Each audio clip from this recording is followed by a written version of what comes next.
Rick Astley, welcome to Good Rockin' Tonight. Cheers. Let's go back, Rick, and trace your musical background, get a little history from you. Where did it all start? Was there any one catalyst that made you say, hey, rock and roll is for me? I always wanted to play the drums, and from just an early age, I suppose I just wanted to beat things, really. And, you know, I got a drum kit when I was about 15, and I got into a band with a couple of friends at school, did that for a couple of years, and joined a different band. And became the singer because I had to, really, because the other guys in the band who were doing the singing weren't particularly very good. And also because I started to write songs at that point when I was about 17. So, obviously, you know, because of writing the songs and everything, it became a natural progression just to become the singer. So I did that for a year or so and what have you, and one night, basically, a producer came along, Peter Waltman, to see us playing in a club, and he said I'd like to sign him as a solo artist to the guy who was managing us, and still manages me now. So very usual sort of rock and roll story, really.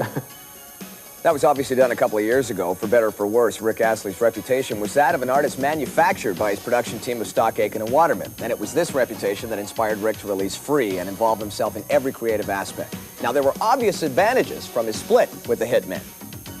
I'm free to choose the songs that I want to sing, the way that I want to have them produced, all the different things, you know, where we want to go and do the recording.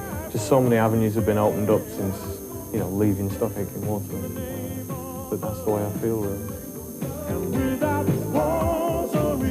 One of the things that I've been able to do with this album, really, is work with other people and have songs from all different places come and, you know, for me to listen to and all this and everything.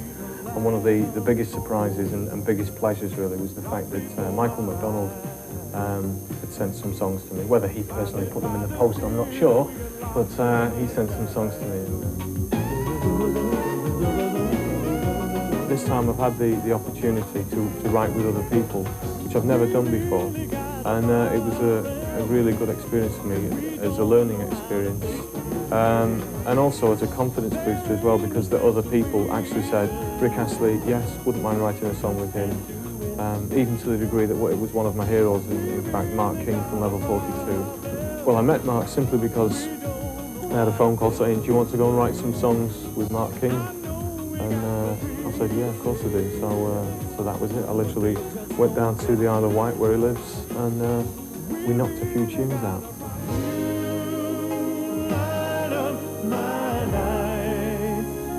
Well, one evening while I was in Los Angeles, like most of us usually are, you know, I went out to dinner with Elton John, and he said, by the way, anytime you want me to play on some of the tracks, I'll be there, no problem. So I said, oh, well, fair enough. So I said, right, and I said, can you sign here, please? And I said, oh. So obviously I was more than pleased about it. I had it all in the palm of my hand. I'd matured quite a bit, obviously, since my first record. And I wanted to put that across slightly in the music, you know. So it's just been something that's been a whole more, you know, from my own point of view, it's been a bit more relaxed doing my own songs, but there's been tension from the other, working with other people, so. My own songwriting, I think, has obviously developed because I've had a little more time now that I've had all this time off. And I've been able to put a little more quality into it, I think. And also because I've learned because of working with the other people. I think the main difference is that I've had myself to please this time. Why don't I be